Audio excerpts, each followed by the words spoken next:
bienvenue en direct dans cette émission L'Essentiel, une rétrospective sur 2021 pour bien comprendre et préparer 2022.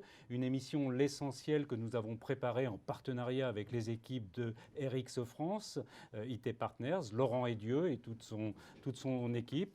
Une émission durant laquelle nous avons la chance d'avoir avec nous 4 experts opérationnels et en même temps qui vont nous apporter leurs avis, leurs éclairages, leur compréhension de ce qui s'est passé sur 2021 et peut-être même 2020. On va associer ces 2 années qui ont vécu en même temps avec cette période sanitaire, cette crise sanitaire si longue, et puis réfléchir pour préparer 2022, trouver les bonnes solutions, ne pas passer à côté des problématiques ou des sujets qui nous intéressent vraiment. Pour nous accompagner aujourd'hui, nous avons la chance d'avoir avec nous Luc Dursault, qui est président, fondateur, CEO d'Atempo Uxo, spécialiste du stockage et de la cybersécurité. Luc, qui a plusieurs casquettes, qui est également vice-président d'Exatrust, qui est membre du Council Alliance, qui a de nombreuses activités annexes. Nous avons la chance d'avoir avec nous Thomas Bress, qui est président et fondateur de BMSP, un grossiste distributeur de solutions MSP. Il va nous réexpliquer un petit peu de quoi il s'agit, mais nouveau format de distribution, nouveau format de vente, beaucoup de location et beaucoup moins d'achats directs. Nous avons la chance d'avoir avec nous Loïc Mignotte, qui dirige également sa société, qu'il va nous représenter un petit peu, mais qui est surtout ici en tant que président de la Fédération Ébène. Fédération Ébène que l'on a remarqué surtout dans cette période de crise sanitaire par son aide qu'elle a apportée à ses adhérents. 2000 adhérents, 10 000 personnes. Delphine Cunet, à qui il faut rendre hommage, a vraiment aidé ses adhérents pour bien comprendre les directives gouvernementales, comment les directives de crise sanitaire proprement dit. Est-ce qu'on a le droit d'aller au travail, de ne pas y aller, comment, dans quelles conditions. Elle a décortiqué tout ce que le gouvernement nous disait. Elle a fait un gros travail. Il faut le reconnaître, il faudra lui tirer notre chapeau. Et puis avec nous également, Édouard Beaucourt, country manager de Snowflake. Il va nous représenter sa société, mais Snowflake, société américaine, fondée par des Français, start-up, licorne, on ne sait pas trop. Il faut dire qu'une start-up américaine, c'est pas du tout la même chose qu'une start-up française. 500 millions, c'est encore une start-up peut-être aux États-Unis. 500 millions de chiffre d'affaires en France, c'est déjà une énorme société. Édouard, est-ce que je peux commencer par toi, te demander un petit peu de te présenter et de nous représenter Snowflake ? Oui, avec plaisir. Alors, pour me présenter, moi, ça fait une vingtaine d'années que je régate dans le monde du logiciel pour les entreprises, avec une grosse dominante d'aider les entreprises à tirer parti de leurs données. Et j'y suis tombé un peu par hasard, mais je m'y suis trouvé heureux parce qu'on arrive quand même à dégager pas mal de valeur pour nos clients et à faire réfléchir les prospects ou les gens qui ont des questions en la matière. Récemment, en fait, il y a 6 mois, j'ai rejoint l'entreprise Snowflake, donc, qui est déjà une entreprise relativement établie, même si elle n'a que quelques années d'existence. Nous sommes... alors pourquoi déjà je l'ai rejoint Snowflake ? C'est parce qu'aujourd'hui, face aux conversations que j'ai avec des clients, des prospects ou des partenaires de toutes sortes, des ESN, des partenaires services et conseils technologiques et ainsi de suite, je me suis rendu compte que la proposition de valeur de Snowflake permettait d'assumer probablement 40 à 50% du cycle de la vie de la donnée en entreprise et a clairement la promesse de pouvoir aller largement au-delà dans l'avenir. Et que propose exactement Snowflake ? Alors, Snowflake, c'est un cloud pour la donnée. Donc, nous sommes une couche logicielle par-dessus les clouds classiques que vous connaissez, que sont Google, Microsoft ou AWS. Et nous allons proposer de gérer le cycle vie de la donnée, depuis son ingestion, en passant par ses traitements, ses transformations, son stockage, ses points de vue analytiques, jouer de la data science et bon nombre de choses, jusqu'à son partage sous toute forme entre entreprises, entre départements, entre individus. Tout ça en apportant tous les bénéfices du cloud. L'élasticité, la gouvernance, la sécurité, la performance. J'ai vu que vous appeliez ça du data cloud. On appelle ça le data cloud, tout à fait. Ok. Et ça représente quoi comme chiffre d'affaires ? Combien de personnes ? Ça a été fondé par des Français, ils sont toujours là ? Voilà, 2 fondateurs français. L'entreprise est née en Californie, donc est américaine, avec 2 fondateurs français qui sont toujours là et qui sont toujours en charge de la destinée produit et de la roadmap produit, donc Benoît Dacheville et Thierry Cruanès. Et cette entreprise, aujourd'hui, elle représente 4000 et quelques personnes, avec bien sûr beaucoup de croissance et des résultats qui ont été publiés, qui sont très officiels l'année dernière, 110%, le dernier 110% trimestre. de croissance, j'ai vu. Oui, 110% de croissance. Donc petite croissance quand même. Voilà, une petite croissance. À cette échelle-là, c'est ce qui est plus impressionnant, avec une obligation en fait, de résultat annuel de 1,8 milliard déjà. Donc c'est à cette échelle-là une croissance assez peu connue dans le monde de l'entreprise, enfin du B2B. On reviendra sur les données parce que c'est quelque chose d'important Mhm. pour 2022. Loïc, est-ce que je peux te demander de nous présenter un petit peu la société dans laquelle tu es avant de nous parler de la Fédération Eben? Oui, alors bien sûr, la société Activium à l'origine était un leaser informatique. Après la crise de 2008-2009, c'est devenu un revendeur informatique, un revendeur traditionnel qui vendait à la fois des produits valeurs et des produits volume, pour reprendre la détermination qu'en font les grossistes. Et aujourd'hui, c'est un opérateur cloud et un managed service provider. Ça représente quel volume de chiffre d'affaires? Combien de C'est personnes? 20 millions de chiffre d'affaires pour 70 personnes, avec un site principal à Clichy en région parisienne et un site secondaire à Lyon. D'accord. Et la Fédération Eben que tu diriges aujourd'hui, est-ce que tu peux nous la présenter? Déjà, à qui elle s'adresse? Alors la Fédération Eben, c'est un syndicat professionnel à l'origine, et c'est le syndicat patronal de la branche de la papeterie, de la fourniture de bureaux, de l'informatique, de la bureautique et des télécoms. Donc la fédération représente les chefs d'entreprise dans le cadre des négociations paritaires avec les syndicats de salariés pour établir la convention collective. Ça, c'est sa première fonction. Et puis ensuite, la fédération délivre à ses adhérents, donc 2500 entreprises adhérentes à peu près, 100 000 salariés dans la branche qui appliquent la convention collective. La fédération délivre à ses adhérents des services complémentaires. Tu parlais tout à l'heure, par exemple, de l'accompagnement pendant la crise, l'accompagnement réglementaire. De la même façon, la fédération propose un pack juridique avec des modèles de conditions particulières, de conditions générales de vente, de ce que doit être un bon de commande, un PV de réception, etc., etc. La fédération a déposé les usages de toute la profession auprès du tribunal de commerce, les usages qui font référence en cas de litige entre un client et un prestataire. Voilà. Et puis la fédération, elle a aussi pour fonction de réunir ses adhérents. C'est la maison commune entre les revendeurs, donc dans les différents métiers qu'elle représente. Faire la fête de temps en temps. Absolument. Thomas, ça en fait partie. Est-ce que je peux te demander de nous présenter un petit peu BMSP? Alors BMSP, on se doute que vous faites du MSP, mais nous représenter en même temps un petit peu ce que c'est que le MSP. Comme son nom l'indique, effectivement. Donc moi, je suis le fondateur de BMSP avec mon associé Frédéric Navarro. Donc on est spécialisé sur le MSP. Alors moi, je suis tombé dedans un peu par hasard. Il y a une bonne douzaine d'années, je m'étais lancé dans les services informatiques et puis j'ai bien vu que le modèle était un peu, peut-être, je veux dire, vieillissant. Et j'avais à l'époque importé ce concept américain.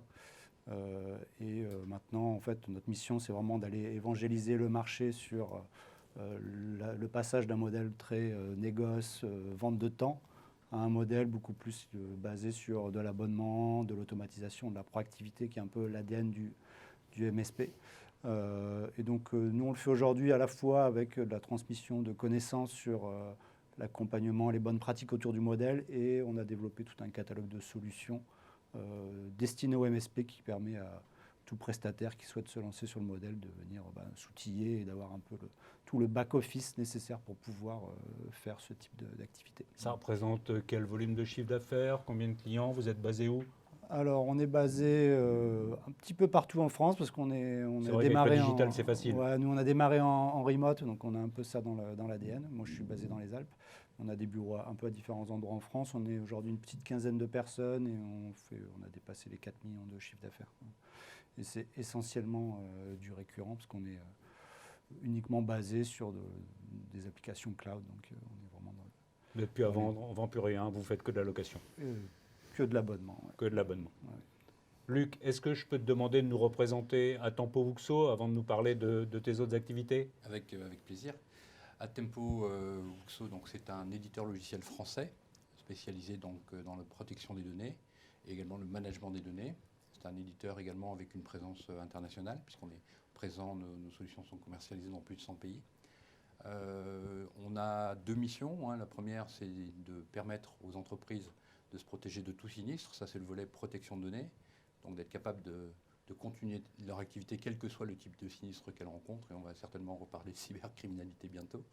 Le deuxième, c'est de travailler sur le management des données, c'est-à-dire faire face, là c'est des entreprises plutôt pétavores qui ont besoin de très gros volumes de données, de les accompagner avec des solutions qui leur permettent de manager efficacement ces grands volumes de données.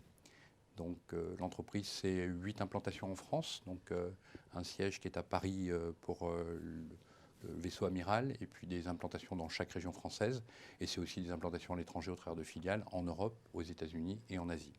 J'ai vu que tu as fait quelque chose récemment autour de la santé, tu as une offre récente dans ce domaine? Alors, on a accompagné depuis plus de 2 ans, du fait en corollaire de la pandémie sanitaire qu'on a connue, on a eu des établissements de santé qui ont été extrêmement ciblés par les attaques cybercriminelles. On a donc accompagné en effet les établissements de santé dans l'équipement pour se protéger efficacement avec des solutions efficaces face à ces attaques-là, pour permettre aux citoyens d'avoir accès aux soins auxquels ils ont légitimement droit et qu'ils ne soient pas empêchés par les cybercriminels d'avoir accès à des choses qui sont presque dans notre constitution. Donc, ce qui m'a bien intéressé dans ton approche, c'est qu'également, au-delà de l'aspect totalement opérationnel dans ton entreprise, tu t'impliques également dans le mouvement des lignes, je vais dire, entre la relation stratégique, la relation politique, la relation évolutive, notamment en étant vice-président d'Exatrust. Tu peux nous en dire un petit mot? Oui, bien sûr, bien sûr. Je pense que tous autour de la table, on s'accorde sur un point, c'est que la donnée est maintenant la source de toute création de valeur. Donc, en revenant un petit peu sur le thème de la souveraineté, peut-être que c'est là que tu veux m'amener. Ah ouais, c'est vers là que je veux t'amener. Donc, Exatrust, c'est en fait un groupement qui regroupe la filière de cybersécurité française, dans laquelle on est impliqué, puisque la cybersécurité est une couche basse essentielle à la filière numérique. Donc on est, oui, en effet, très impliqué avec des sujets de confiance, avec des sujets de confidentialité, avec des sujets de sécurité de ces données pour pouvoir offrir aux organisations et plus largement aux collaborateurs, le meilleur du monde numérique, qui puissent travailler sans être épiés ou empêchés. Mais pour toi, c'est important aujourd'hui d'aller faire bouger un petit peu ces lignes, de t'impliquer en dehors de l'entreprise? C'est essentiel parce que la vision que l'on a de cette souveraineté, en tout cas, mon point de vue, c'est un pouvoir suprême qui est conféré à un État, cette souveraineté, et puis qui s'exprime au travers des lois. Donc c'est le pouvoir d'un État de faire respecter ses lois. Pour faire respecter ces lois, il faut en avoir les moyens industriels. C'est-à-dire que des décisions politiques pour protéger des citoyens ou des organisations, c'est la capacité à les protéger. Si on n'a pas les moyens industriels de les protéger, les volontés, les valeurs sont des vœux pieux, mais ils ne s'exécutent pas. Et moi, je pense que dans le monde de paix auquel on aspire, c'est un monde qui est dans les équilibres, c'est-à-dire pas ni protectionniste d'un côté comme de l'autre. Quand on parle de souveraineté, elle s'applique aussi bien aux États-Unis, en Chine qu'en Europe. Il n'y a pas de débat là-dessus. La question, c'est la confidentialité de ces données, la sécurité qu'on apporte aux internautes en général, professionnels ou grand public, et dans quel monde digital ils vont vivre. Est-ce que c'est un monde de bien-être ou est-ce que c'est un monde d'anxiété permanente? Donc je crois que c'est important d'avoir un équilibre, un partage de la valeur créée grâce à la donnée, et ce partage à l'échelle mondiale, pas concentré entre les mains de quelques-uns. Justement, Édouard, avec ta vision un petit peu américaine, mais même si tu es français, qu'est-ce que ça évoque pour toi, la souveraineté telle qu'en parle Luc, vue un petit peu d'une société américaine, oui, avec une teinture française, bien sûr? Alors, la souveraineté, elle implique beaucoup de choses. Et je vais reprendre un petit parallèle. On parle beaucoup aujourd'hui de cloud et du fait qu'on s'appuie sur des ressources mutualisées qui sont dans le cloud. Il y a une centaine ou il y a 150 ans, le même problème s'est posé pour les industriels qui fabriquaient leur propre réseau électrique sans vouloir faire confiance à une mutualisation de ressources. Aujourd'hui, aucune usine en France ou ailleurs se poserait la question de se dire je vais fabriquer mon propre système électrique parce que j'ai peur de perdre ma souveraineté ou peur de perdre mon autonomie à certains moments. Donc ça, c'est un premier point. Ensuite, quand on parle de souveraineté, en fait, on s'appuie bien souvent sur des sujets qui me semblent être des sujets d'infrastructure ou de tuyautage. Ce qui nous semble, ou ce qui me semble important aujourd'hui, c'est de pouvoir garantir aux gens là où sont leurs données et qu'ils en soient les maîtres. C'est-à-dire le deuxième sujet, c'est la gouvernance et la sécurité sur laquelle ils opèrent et qu'ils soient finalement les seuls à pouvoir décider de qu'est-ce qui s'active pas, qu'est-ce qu'on voit, qu'est-ce qu'on ne voit pas. Et puis le troisième aspect, c'est le fait de pouvoir revenir en arrière et donc d'être sur des standards d'informations, de données qui leur permettent éventuellement de sortir et d'aller ailleurs d'une technologie à l'autre si ça les intéresse. Donc aujourd'hui, pour moi, la définition de souveraineté, elle est vraiment articulée au travers de ces 3 grandes notions. La localisation de données, le fait de pouvoir permettre au client final et au propriétaire de la donnée de la gouverner et de la sécuriser, et le fait de pouvoir lui permettre de sortir et d'aller vers autre chose si un jour cela lui convient, en ayant la garantie du fait qu'il n'y ait pas de trace de ce qu'il a utilisé ou géré en amont. Si je comprends bien ce que tu veux dire, c'est que le moyen ne fait pas partie de la souveraineté. Mais avec le digital, le moyen, il est éloigné, il peut être loin, il peut être dans un autre pays, donc difficile à contrôler par rapport à l'usine d'autrefois où le moyen était quand même un moyen de proximité. Oui, l'objet, il est détaché, le moyen et la finalité, mais encore une fois, le moyen, on le voit souvent comme très grand, comme ayant des ramifications partout. En fait, le moyen, s'il est bien contrôlé, s'il est bien maîtrisé, il est assez local finalement et assez encadrable. Donc, c'est sûr que quand on prend le cloud au sens de manière très générale du terme et qu'on se dit, bon, il y a un grand système magique, global, interconnecté qui permet de faire beaucoup de choses en digital, on se dit, bon, c'est abstrait et tout transite partout, ce qui n'est pas le cas, en fait. Et donc, voilà, c'est notre point de vue, ou mon point de vue, c'est de pouvoir amener des couches de contrôle, de sécurité, de performance à la main des utilisateurs de la manière la plus simple et la plus managée possible pour leur permettre justement d'être en contrôle et en sécurité de ce qu'ils font. Thomas, qu'est-ce que ça évoque pour toi, cette notion de souveraineté, quand on voit par exemple en ce moment Thales et Google qui sont associés pour faire, alors ils n'appellent pas ça du cloud souverain, mais du cloud de confiance, et un petit peu en écoutant ce que dit Édouard, quelle est ta vision, toi, de cette approche de la souveraineté ? Alors c'est vrai que je pense qu'il n'y a pas un partenaire avec qui on discute qui ne nous pose pas des questions sur où sont les données, etc. Je pense qu'aujourd'hui c'est vraiment indispensable. Et je pense que le RGPD a quand même beaucoup poussé les éditeurs, et surtout anglo-saxons, à avoir des choses en Europe, avoir des choses un peu plus encadrées. Je pense qu'aujourd'hui c'est vraiment une thématique que je pense toutes les sociétés dans le monde de l'informatique ou du service se posent et essayent de garantir pour leurs clients que les données ne sont pas n'importe où et que effectivement on sache où elles sont et comment elles sont protégées aussi et sécurisées. Donc, mais concrètement, comment vous faites, vous, par exemple, avec vos services vous êtes chez des hébergeurs chez lesquels vous exigez un certain nombre de stockage en Europe ou comment ça se passe de ce point de vue-là ? Après, nous, tous les partenaires technologiques avec qui on travaille soit s'appuient sur des clouds type Amazon Europe, ou alors ont leur propre infrastructure en propre, ou pareil, ils ont monté du data center en Europe. Il y a les deux cas, mais je dirais qu'aujourd'hui, il n'y a pas d'éditeur sérieux qui veut aller sur le marché européen, qui n'investit pas d'avoir des infrastructures locales, quoi. Loïc, est-ce que c'est un sujet pour toi aussi, la souveraineté ? Sachant que, encore une fois, cette semaine, dans les annonces qu'on a eues, on a vu que Palantir investissait à la station F. Palantir, c'est l'éditeur américain émanation de la CIA qui fait un petit peu ses emplettes en France, régulièrement d'ailleurs, puisqu'on le voit régulièrement à Polytechnique ou dans des écoles comme ça, faire ces petites emplettes de tête bien faites et bien pensantes françaises. Comment est-ce que toi, tu vois cette souveraineté, notamment avec tous les adhérents que tu rencontres ? Est-ce que c'est un sujet important ? Alors c'est un sujet effectivement qui est fondamental. Après, il a préexisté le cloud. C'est-à-dire que la sécurité des données, c'était déjà un sujet il y a quelques années. À titre d'anecdote, une fois, j'avais dans le train à côté de moi une commerciale grand compte d'un grand groupe français qui sortait de négociations avec la grande distribution. Elle avait un cahier sur ses genoux avec toutes les notes qu'elle avait prises en rendez-vous. Elle était en train de les saisir sur son ordinateur. Et à un moment, elle me dit, est-ce que vous pouvez surveiller mes affaires ? Il faut que j'aille à la voiture bar. Et elle a laissé éclairer son ordinateur et poser ouvert son cahier. Là, il ne s'agit pas de cloud computing, il s'agit simplement d'intelligence économique. Ce sujet, en fait, il a préexisté le cloud. Il a précédé le cloud. À l'évidence, la sécurité des données, c'était déjà un problème avant. la capacité à faire des sauvegardes et à restituer les données en cas de crash informatique, c'était déjà un problème avant. Donc après, il y a bien entendu des enjeux de souveraineté des États. On ne peut pas ignorer que certains cherchent à copier des savoir-faire, notamment des savoir-faire européens, et qu'il faut bien entendu qu'on s'en protège. C'est pareil, ça n'est pas arrivé avec le cloud computing. Ça existait déjà avant. Voilà. Donc, est-ce que c'est un sujet pour les entreprises? Oui. C'est de plus en plus un sujet, y compris pour les petites entreprises.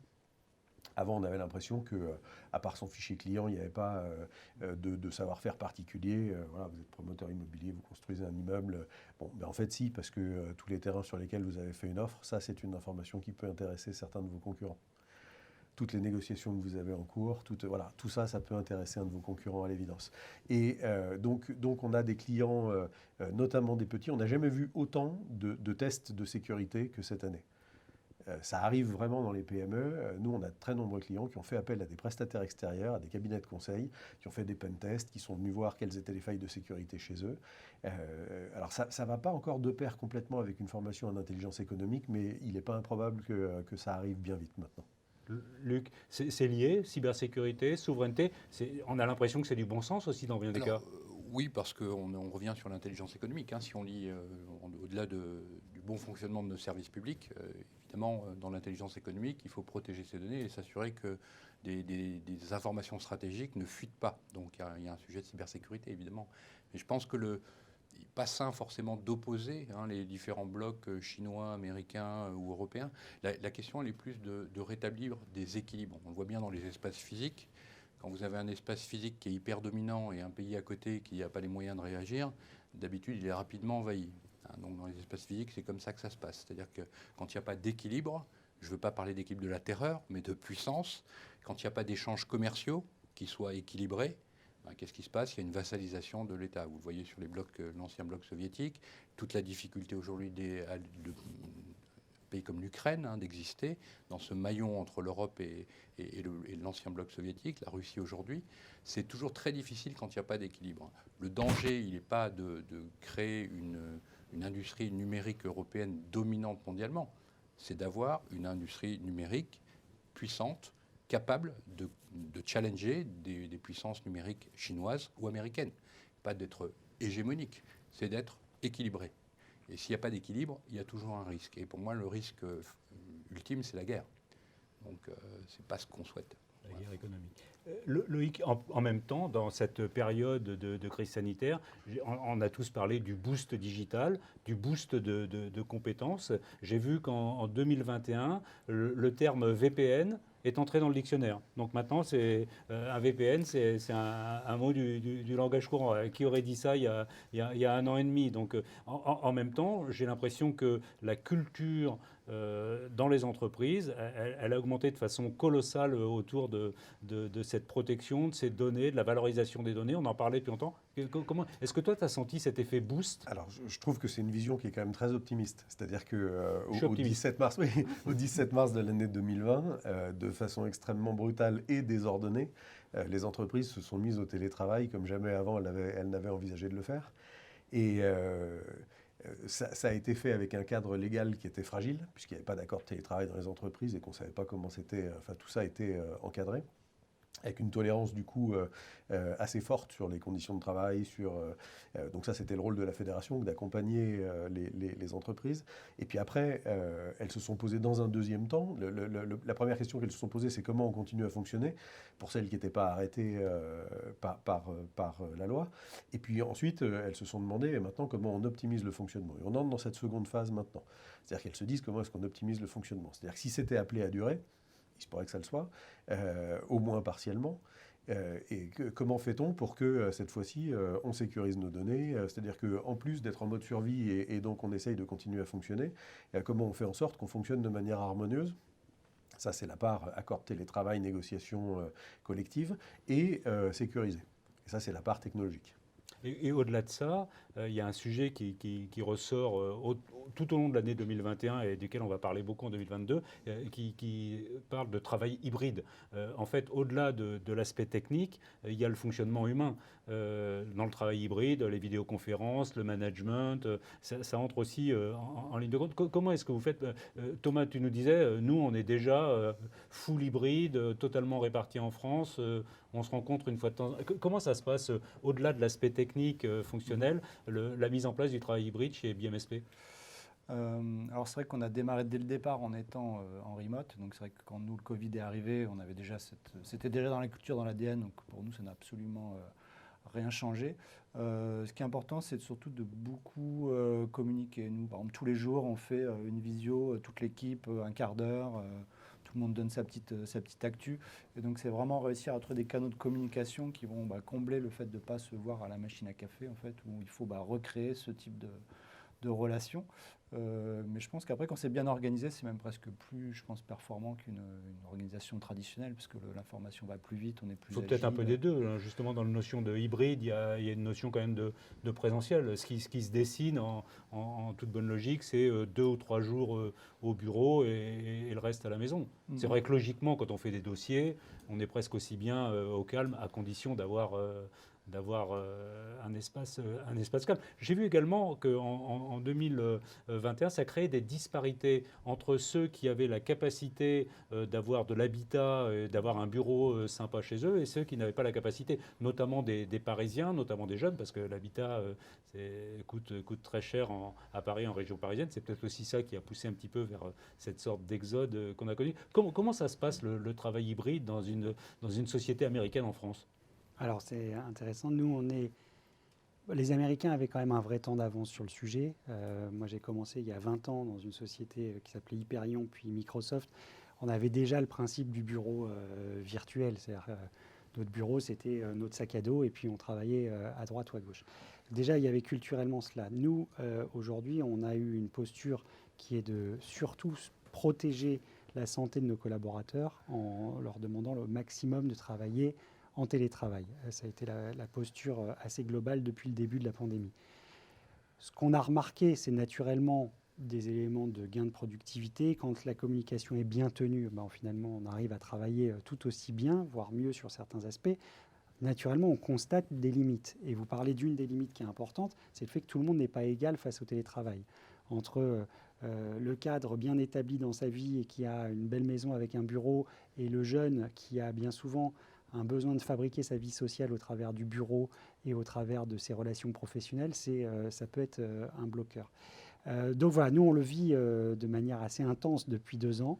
On n'a pas de réponse très complète sur comment les choses ont évolué.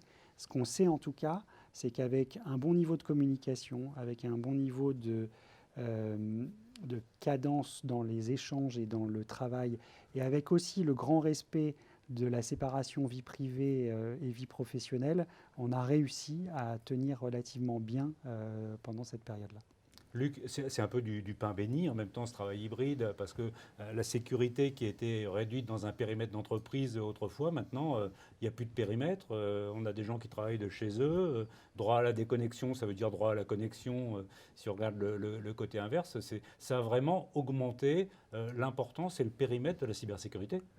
Oui, parce que mécaniquement, la surface d'exposition a augmenté. Donc des outils de travail qui étaient dans le périmètre physique de l'entreprise sont sortis.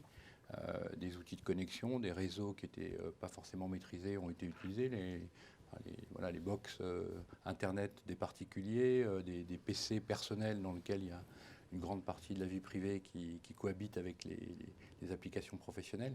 Oui, donc pour la cybersécurité, je ne sais pas si c'est du pain béni.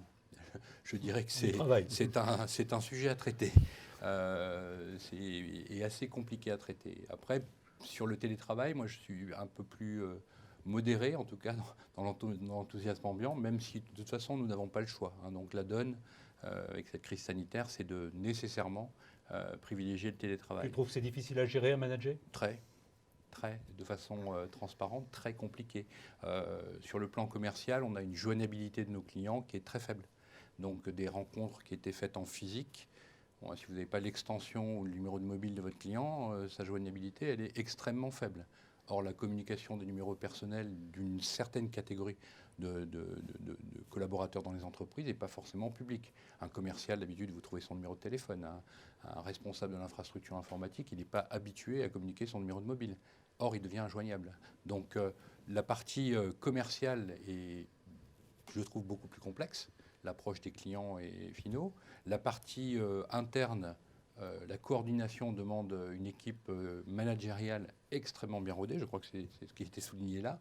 C'est qu'il faut normaliser les rencontres qui se font de façon plus informelle dans l'entreprise. Ben là, on ne les croise plus, donc il faut normaliser ces points de rencontre et avoir des managers qui savent gérer cette partie caisse à outils d'animation. Et puis, il y a une partie quand même que moi j'observe, c'est la neurasthénie qui finit par s'installer dans les équipes quand elles ne se croisent pas, parce que l'homme, c'est un animal social. Donc, quand il ne croise pas ses congénères, il déprime. C'est un peu ce que tu voulais dire, Loïc ? En fait, juridiquement, au départ, le télétravail, c'est le travail à distance au moyen des outils numériques. Pendant la période de pandémie, ça a été le travail à domicile au moyen mais jamais personne n'a dit dans la définition que c'était du travail à domicile, le télétravail. Le télétravail, c'est du travail à distance au moyen des outils numériques. C'est vrai qu'il ne faut pas confondre télétravail et home office. Voilà. Et donc, effectivement, le télétravail a été réduit à du home office pendant la période de pandémie, puisqu'on n'avait pas le droit de sortir. Mais à terme, il y aura des formes de télétravail où le salarié ira dans un espace de coworking près de chez lui. Donc, ce ne sera pas les locaux de l'entreprise. Il aura la possibilité d'interagir socialement avec des gens qui sont en train de travailler comme lui. On gagnera des temps de transport. Donc la technologie va permettre tout ça. Après, effectivement, il faut trouver des formes qui soient des formes confortables pour les uns et les autres, et qui soient des formes efficaces. Moi, j'ai un exemple. On a de nombreuses instances régulières avec nos clients, des comités de pilotage, des comités stratégiques, etc. Quand on les fait à distance, au bureau, au moyen des outils numériques, on est en train de faire du télétravail. On s'est épargné un aller-retour entre chez le client et chez nous. Et quand la réunion dure 1 heure et que le client est à 1h30 de route, on a gagné 3 heures. Voilà. Donc ça, c'est du télétravail, de fait. On gère une partie des relations avec les tiers au moyen des outils numériques. À distance. Et alors, dans cette logique-là, on a beaucoup parlé aussi en 2021, on en parle en 2022 également, on parle de QVT, qualité de vie au travail, on parle de RSE, responsabilité sociale et environnementale des entreprises. Comment est-ce que tu situes ça un petit peu ? C'est connexe ? Alors moi je le situe bien puisque à la Fédération Eben on a créé une commission sur chacun de ces sujets, à la fois une commission QVT et une commission RSE. On vient de donner avec un constructeur d'imprimantes qui s'appelle Lexmark un prix RSE, on le décerne là demain, à ceux de nos adhérents qui avaient pris des initiatives les plus avancées en matière de responsabilité sociale des entreprises. La RSE d'ailleurs, ce que les gens savent peu, souvent on le limite à l'environnement, mais en fait le sujet est bien plus large que ça. Il y a l'égalité homme-femme, il y a la qualité de vie au travail, il y a 7 items principaux dans la RSE. Et en effet, ça devient alors d'autant plus un sujet de préoccupation que maintenant le chapitre RSE est présent dans les appels d'offres et notamment dans les appels d'offres publics. Quelle est votre politique RSE ? Qu'est-ce que vous mettez en place, etc., etc., etc. Donc chaque entreprise est forcément sensibilisée. À partir du moment où il y a un enjeu commercial, elle est forcément sensibilisée à ces sujets. Thomas, toi, tu te sens concerné par le RSE ? Parce que le RSE, quand on fait des imprimantes, on voit tout à fait la notion de recyclage, de cartouches d'encre, de remplissage de cartouches usagées ou pas. Mais toi, en faisant uniquement du dématérialisé, en étant uniquement à distance, en faisant uniquement de la... Est-ce que tu te sens concerné et comment par le monde par l'approche RSE ? Alors, je pense que nous, on permet à nos partenaires de travailler de manière plus efficiente parce que les outils qu'on propose leur permettent aussi de travailler à distance. Donc c'est vrai qu'on va aussi limiter les interventions physiques qu'ils pourraient avoir, optimiser cette partie-là. Et c'est vrai que nous, c'est un peu déjà dans notre ADN. On n'a quasiment aucun véhicule de société, par exemple. Donc moi, je voyage toujours en train. C'est quelque chose qui est assez ancré naturellement dans nos habitudes, même si ce n'est pas quelque chose qu'on a formalisé par quelque chose de très structuré, mais c'est un peu dans notre culture en tout cas. Ouais. Pour rester sur l'aspect MSP, donc la distribution, la façon de consommer de l'informatique ou de la façon de consommer de la data a complètement changé. Aujourd'hui, on est en mode locatif. principalement. On loue même de l'infrastructure, infrastructure as a service, on loue même des micro-ordinateurs au lieu de les acheter, incluant pourquoi pas des assurances, des garanties. Est-ce que vous, en étant au départ en mode on loue des services, vous essayez de louer d'autres choses aujourd'hui en élargissant votre spectre de produits par exemple? Alors on est toujours en train, nous, d'élargir la gamme de produits. On s'adapte aussi aux besoins. On a beaucoup parlé de sécurité. Aujourd'hui, le marché des solutions de sécurité est en train d'exploser. Il faut savoir un petit peu qu'est-ce qui va émerger. Donc on vient enrichir en essayant de faire les bons choix. Et puis c'est aussi, il faut aider les partenaires, les prestataires informatiques à aller au-delà de ce qu'ils pouvaient faire en termes de... Là où avant, ils faisaient beaucoup de négoces. Alors c'est vrai que quand l'économie s'est mise à l'arrêt, il y en a eu beaucoup moins. Maintenant, on a tout ce qui concerne les problèmes de pénurie. Donc c'est après, comment est-ce que je peux développer du service pour mes clients pour que mon business continue à tourner. C'est une équation qui n'est pas évidente pour tout le monde. Édouard, tu le disais tout à l'heure, nous, on est au-delà de la location. Oui, nous, notre commercialisation de produits, c'est pas de la vente, c'est plus de la location, on est au-delà. Tout à fait. Il y a eu le monde de la vente logicielle, il y a eu le monde de la location ou de l'abonnement. On est passé au-delà maintenant. On est dans un modèle totalement utilitaire. Quand on parlait de la mutualisation de ressources, on parle aussi de l'élasticité de la ressource. Aujourd'hui, notre client qui a des points de vente et qui va avoir un pic d'activité le samedi au mois de décembre, eh bien, il va être facturé en conséquence. Lorsqu'au mois d'août, c'est plus calme, il est facturé en conséquence. Ou lorsqu'en 2020-2021, il a un vrai pic d'activité, il est facturé en conséquence. On est sur un modèle de consommation en temps réel, à la seconde. Donc on est allé encore plus loin par rapport à ces modèles-là. C'est-à-dire qu'aujourd'hui, on sait facturer les gens sur ce qu'ils utilisent à la requête précise, lorsqu'on parle de données, à la requête précise. Donc si sa requête, elle fait telle taille et tel poids et il y en a 100 qui partent d'un coup, il est facturé en conséquence. Si c'est beaucoup plus petit, il est facturé en conséquence. À la mode d'Amazon, on paye ouais, à l'instance. On va même au-delà. Amazon, en fait, provisionne des instances et définit des contrats capacitaires. Nous, on est véritablement passé au cap d'après, qui est de provisionner pour nos clients et de les facturer sur leur consommation réelle à la seconde. Donc on va au-delà de ce que des Amazon ou des Microsoft avaient initié dans leur cloud. Ça peut être qu'une approche mondiale, parce qu'il ne faut pas que tout le monde consomme en même temps. Donc avoir des serveurs qui soient accessibles quand les uns dorment d'un côté de la Terre, ce sont les autres qui travaillent. Oui, mais c'est ça qui est magique aujourd'hui avec les hyperscalers et avec ces vendeurs d'infrastructures. Je reviens au parallèle de l'électricité. C'est-à-dire qu'aujourd'hui, à moins que schématiquement tout le monde se mette à faire son usage maximum au même moment, les plateformes et les ressources mutualisées de ces grands fournisseurs d'infrastructures, qui encore une fois restent uniquement des fournisseurs d'infrastructures, l'élasticité, elle est pratiquement infinie. C'est-à-dire que tout le monde en France pourrait se mettre à solliciter le plus grand volume de données et la requête la plus complexe sur ces données que les systèmes tiendraient. Ce qui est malheureusement, et on le constate chez les clients qui ont fait des choix de faire par eux-mêmes et de déporter leur métier bien souvent. Parce que pour moi, un banquier n'est pas un fabricant de data center. Donc de déporter leur métier, et avec un point, c'est que les volumes de données et la complexité des questions qu'on pose à l'information aujourd'hui fait que physiquement parlant, ils ne seront plus en capacité, d'ici quelques trimestres ou quelques années, de faire certains usages. Loïc, c'est pas trop difficile pour les acteurs que tu connais de la Fédération ébène, qui étaient habitués à des schémas de vente beaucoup plus simples, de passer dans ces modes contractuels, transactionnels, facturés à l'instance. Le plus gros problème, c'est peut-être la facturation, non? Comment tu vois évoluer cet aspect de la distribution? C'est dans tous les cas un changement des usages, effectivement, et donc c'est au revendeur de s'adapter. La fonction du revendeur, c'est de délivrer du service à son client. Et donc, à une époque, en effet, mais Luc parlait tout à l'heure des industriels qui, à une époque, produisaient eux-mêmes leur électricité. Bon, il y avait une contrainte physique, c'est qu'on ne savait pas bien transporter l'électricité, en tout cas pas sur des longues distances. Et puis la deuxième contrainte, c'était une contrainte d'indépendance. Pour l'informatique, c'était pareil. Il y a une époque, on achetait de l'infrastructure, et on s'équipait d'infrastructures parce que d'abord, on ne savait pas bien transporter des données sur une longue distance, les tuyaux n'étaient pas assez gros. Et puis deuxièmement, on voulait son indépendance et donc on recrutait une équipe et on internalisait le service chez soi. Aujourd'hui, on va acheter ça comme une commodité et donc on achètera demain de l'énergie informatique. Alors c'est ce qu'on achète en traitement de données chez Snowflake, c'est ce qu'on achètera chez nous demain quand il s'agit d'infrastructure. Et que l'infrastructure soit située sur site chez le client, parce que dans certains cas, on ne peut encore pas trop transporter les données, les logiciels de base ne sont pas faits pour ça. Il y a des logiciels industriels qui ne comportent pas dans le cloud en un claquement de doigts. Mais le client, néanmoins, maintenant, il est habitué à l'idée d'acheter de l'énergie informatique. La cuisine qui est derrière, c'est le problème du revendeur. Enfin, c'est le problème du prestataire. Mais savoir ce que vous avez mis comme machine à un instant T pour produire l'énergie informatique que veut le client, hier, c'était le problème du client.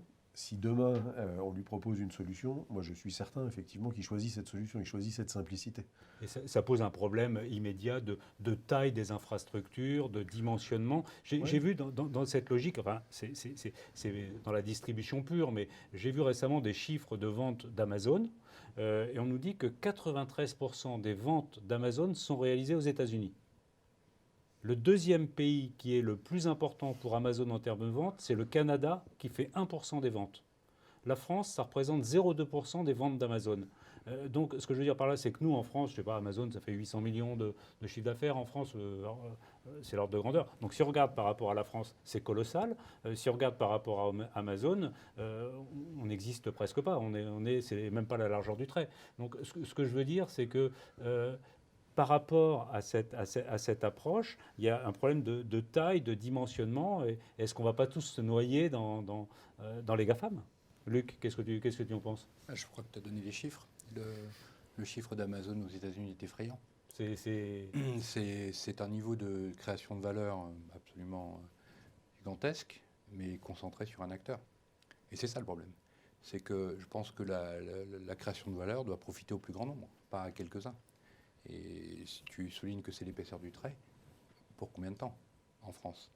Regarde ce qui se passe en Italie, où ils ont été condamnés récemment. L'amende vise simplement à dire haut et clair à Amazon qu'il n'est pas possible que le commerce électronique et la logistique soient dans les mains d'un seul acteur en Italie. C'est une décision qui est courageuse. C'est qu'il faut que la création de valeur d'Amazon, il ne s'agit pas de s'opposer à Amazon, il s'agit de travailler avec Amazon, mais que la création de valeur soit partagée dans l'écosystème, pas concentrée sur un seul acteur. Thomas, si on regarde un petit peu l'année 2021, qu'est-ce qui a été important ? Qu'est-ce que tu vas en retenir, toi, de cette année 2021, avant de parler de ce qui serait bien qu'on fasse en 2022 ? S'il y avait un événement marquant pour toi, c'est quoi ? Je pense que commence vraiment à y avoir une prise de conscience autour de la cybersécurité. C'est vrai que ça fait longtemps qu'on en parle, mais on l'avait un peu mis sous le tapis. Et là, je pense qu'avec tous les gros événements qu'il y a eu, et encore plus récemment, la faille Log4Shell qui vient de sortir, où on sent que quelque part tout le monde est à risque. Et on sent que c'est vraiment aujourd'hui quelque chose où les gens ont pris la mesure. Et nous, dans le milieu du MSP, on le voyait déjà depuis plusieurs années, aux États-Unis, où c'était les MSP eux-mêmes qui étaient visés, et par rebond, tous leurs clients pouvaient se retrouver comme ça compromis. C'est des choses qu'on n'a pas trop vues en France, à part de quelques cas isolés, mais c'est quand même une vraie tendance qui arrive, et c'est important de se sécuriser, surtout à tous les échelons. C'est vrai qu'il y a aussi des failles chez certains éditeurs. Donc maintenant, on se dit, ah tiens, est-ce que les éditeurs sont bien sécurisés eux-mêmes ? Et puis après, effectivement, se sécuriser soi-même en tant que prestataire de service, et après, sécuriser ses clients. Donc il y a ces trois niveaux qui sont importants. Et je pense qu'aujourd'hui, les gens en ont plus conscience, mais il y a encore du chemin en France à faire. C'est pas Luc qui va nous dire que la cybersécurité, c'est pas important. Toi de ton côté, Loïc, quel est l'événement marquant 2021-2020 ? Oui, 2020. À partir de 2020, c'est l'explosion des usages numériques. La visioconférence, le partage de fichiers, voilà. Donc, mais parce que la crise sanitaire a modifié de fait les usages. On a gagné probablement, je sais pas, 5 à 10 ans. Et ça s'est fait du jour au lendemain ou presque. Donc ça, c'est la première chose. La deuxième, c'est les pénuries. On vivait dans un monde d'abondance où tout ce qu'on voulait était disponible tout de suite. Quand on dit à un client, passez commande maintenant parce que peut-être qu'on ne sera pas capable de vous livrer dans 3 mois, les gens nous regardent en disant, tiens, ce discours est nouveau. Et quand on cherche un spécialiste en sécurité informatique, quand on cherche un expert réseau, quand on cherche, voilà, et que en mettant 3 ou 4 cabinets de recrutement, en étant au prix du marché, et ben, au bout de 3 mois, on n'a toujours pas trouvé notre candidat, pareil, c'est une nouveauté, ça. Voilà. Donc les deux choses que je retiens, c'est explosion des usages d'un côté et pénurie de l'autre, pénurie de composants, pénurie de compétences. De ton côté, Édouard, les faits marquants de 2021, Ouais, 2020? le fait le plus marquant, en fait, c'est cette, comment pourrais-je dire, cet élément très cyclique de l'économie. C'est-à-dire, en fait, à la fois le choc et la décroissance ou l'arrêt total de certaines branches à certains moments et la rapidité à laquelle ça peut repartir. Et justement, l'explosion des éléments numériques a permis de supporter cette partie-là. Mais en tout cas, moi, ce qui m'a le plus choqué, c'est la faculté que tout le monde a dû avoir de s'adapter très vite et de faire face à des faits à une vitesse qui n'avait jamais été vue auparavant. Après, il y a un autre élément que je remarque plus. Alors moi, sur la pénurie, c'est en particulier sur la partie ressources humaines. C'est-à-dire qu'on était dans un monde où, surtout en Europe, on nous expliquait toute la journée qu'il n'y avait pas assez de travail pour tout le monde. Et en fait, on est aujourd'hui face à des pénuries colossales d'un point de vue compétences et profil de personnes. Ce qui règle probablement pas le problème du chômage au sens large, mais en tout cas, ce qui m'a beaucoup marqué, c'est-à-dire des points de tension en ressources humaines extrêmement fortes à certains endroits. Il y a peut-être besoin de beaucoup de formation. Moi, ce que j'ai surtout entendu au cours de cette dernière année, 2021, c'est l'intelligence artificielle. J'ai eu l'impression d'en manger à toutes les sauces. Comment vous situez Snowflakes par rapport à l'intelligence artificielle, au machine learning? Parce que machine learning, intelligence artificielle, c'est un corollaire des données. Bien sûr. Nous, j'ai pas eu l'impression d'en manger toute la journée, mais il est sûr que ce qu'on appelle plutôt la data science, c'est-à-dire d'appliquer des sciences à la donnée, du machine learning, de l'intelligence artificielle, des modèles. C'est pas nouveau d'ailleurs, hein. On a fait plein de choses en la matière depuis des dizaines d'années, et là ça s'est accéléré, ça s'est simplifié surtout. Donc moi ce que je remarque, c'est que ça se démocratise. C'est-à-dire qu'aujourd'hui, des gens qui ne sont pas spécialement des gourous extrêmement pointus ont accès avec des technologies à jouer des modèles et à essayer de prédire et de définir des points de vue. Donc nous, on y croit beaucoup à la data science, aux sciences appliquées à la donnée, au fait que ça se démocratise et au fait que les entreprises qui aujourd'hui investissent en la matière, en fait, sont en train de prendre une longueur d'avance sur pas mal de sujets parce qu'ils arrivent à reproduire des modèles de connaissances extrêmement rapides sur des phénomènes. Et quand on est dans une économie cyclique où les choses peuvent évoluer à la hausse, à la baisse, vers la droite ou vers la gauche toutes les 5 minutes, c'est assez précieux. Luc, on a beaucoup parlé de machine learning et en 2022, il paraît qu'on va parler de unlearning. C'est-à-dire que dans les modèles d'apprentissage, on utilise des données.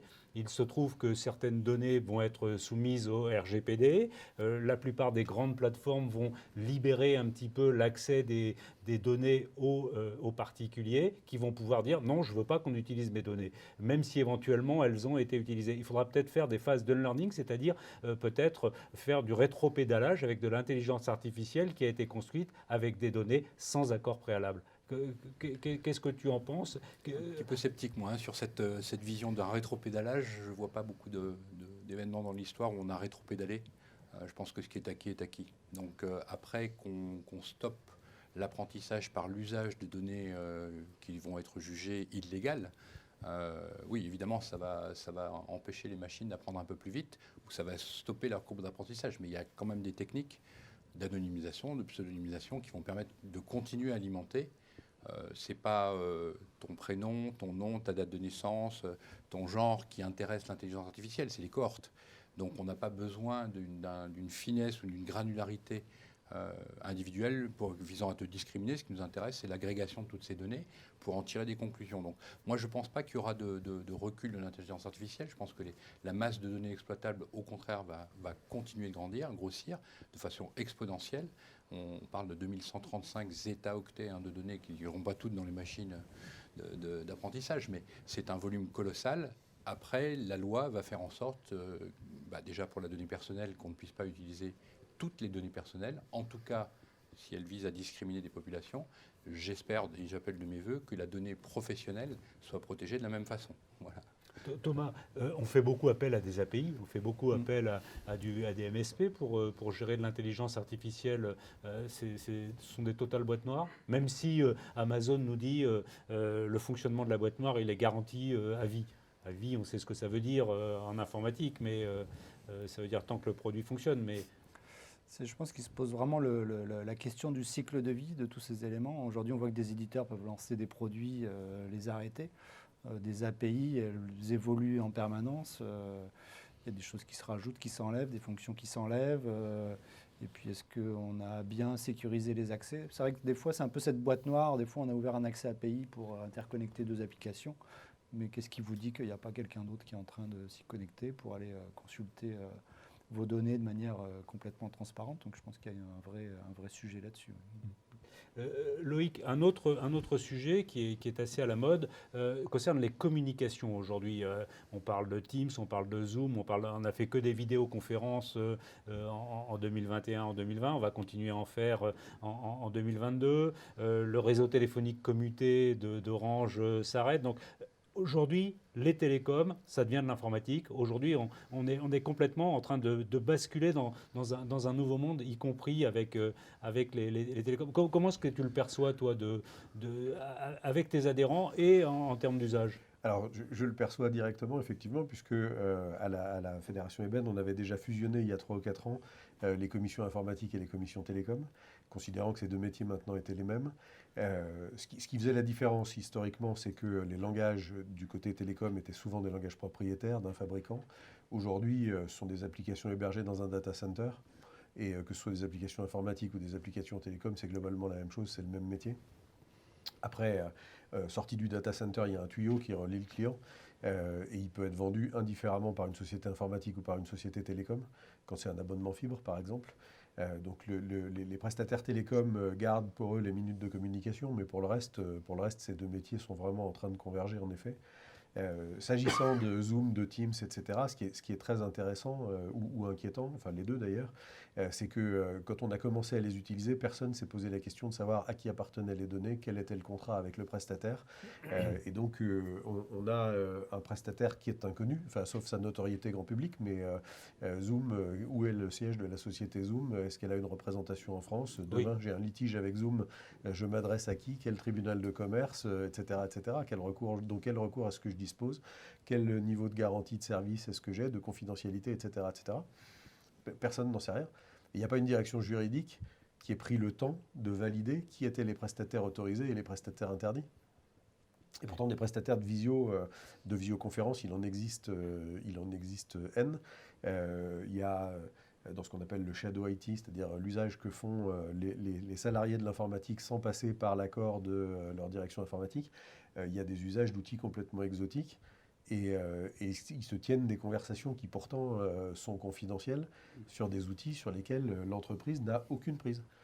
Aucun contrat, aucune prise. Donc en effet, en termes de sécurité, on a là une faille qui, à l'évidence, est béante. En regardant un petit peu tous ces sujets, et puis les nombreux qu'on n'a pas abordés, qu'est-ce qu'on pourrait commencer à donner comme conseil aux gens qui nous regardent? À quoi on peut réfléchir pour préparer 2022? Quels seraient les écueils à éviter de ton point de vue avec cette approche un petit peu mondiale que tu nous apportes aujourd'hui? Alors, nous, et moi je parie personnellement, pas uniquement pour l'entreprise que je représente, sur le fait qu'il va falloir continuer à partager et à communiquer.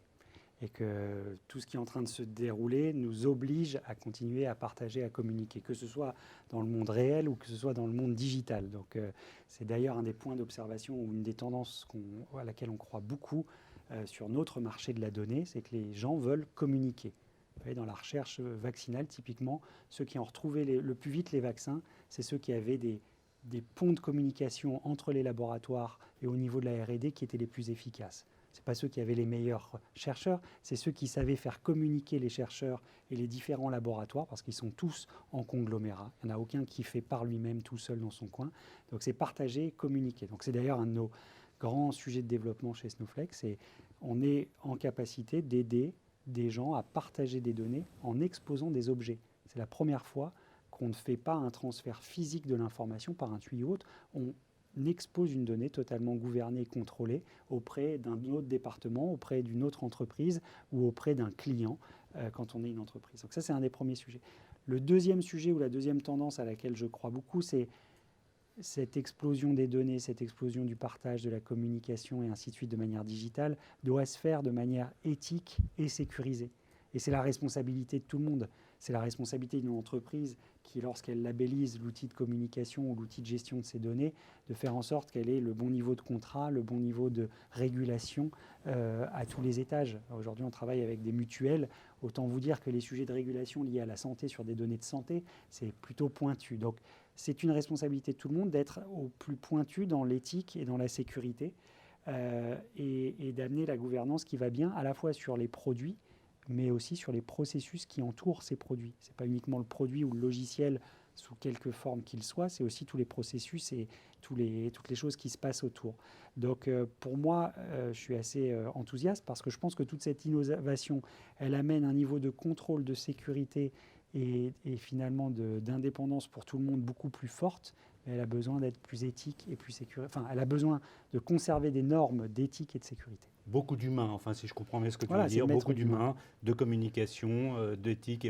Loïc, à ton avis, qu'est-ce qui est le plus important? Qu'est-ce qu'on pourrait donner comme conseil fort pour 2022? Alors, aux entreprises de mettre en place une charte informatique.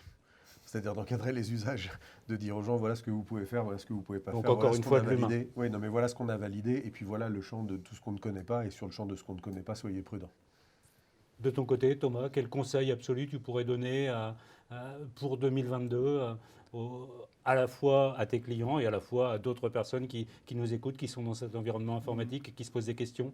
Je rebondirai un peu sur la remarque de mon collègue. C'est vrai que le risque, c'est dans ce qu'on ne connaît pas. Donc en fait, aujourd'hui, il y a un vrai travail de savoir qu'est-ce qu'on a. On parle de cloud, etc. On parlait tout à l'heure d'employés qui vont utiliser des outils qu'on ne contrôle pas.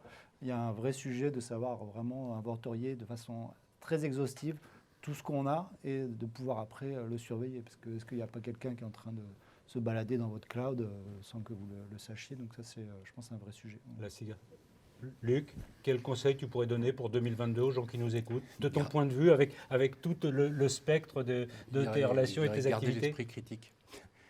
Exercer son esprit critique. Donc toujours de l'humain. Oui, de l'humain, et puis être capable de faire de la différence entre niveau d'information. On parle beaucoup d'informations manipulées, donc d'avoir du discernement dans les informations auxquelles on est exposé, être capable de les analyser, de les tracer, de voir si elles sont véridiques ou pas véridiques, et de se positionner par rapport à ça. Et dans les choix, de faire attention aux tendances, aux choix mainstream, comme on dit aujourd'hui, de garder un esprit critique. Est-ce que c'est vraiment ce dont j'ai besoin? Est-ce que c'est dans mes moyens? Est-ce que c'est stratégique? Voilà, de garder un esprit critique et de l'exercer. En fait, exercer ses libertés. Merci. Merci à tous les quatre. J'espère que ceux qui nous regardent auront pu exercer leur esprit critique, apprendre certaines choses, se faire des idées, comprendre, essayer de préparer 2022. On a essayé de partager quelques idées, quelques réflexions autour de ça. Je tiens à vous remercier tous les quatre de vous être déplacés, d'être venus en présentiel pour cette émission L'Essentiel rétrospective 2021 pour préparer 2022. Je tiens également à remercier Eric Sofrance, IT Partners, notamment Laurent Edieu et toute son équipe. Laurent qui est ici en présentiel, de nous avoir aidés, accompagnés pour préparer cette émission. Et puis je tiens également à remercier les équipes d'ITR News et d'ITR TV qui sont derrière la caméra, à la régie, à la rédaction, de nous avoir aidés à préparer cette émission. Je vous souhaite dans tous les cas de belles et bonnes fêtes de fin d'année et j'aurai l'occasion de revenir pour vous souhaiter une bonne année, mais le cœur y est déjà. À très vite.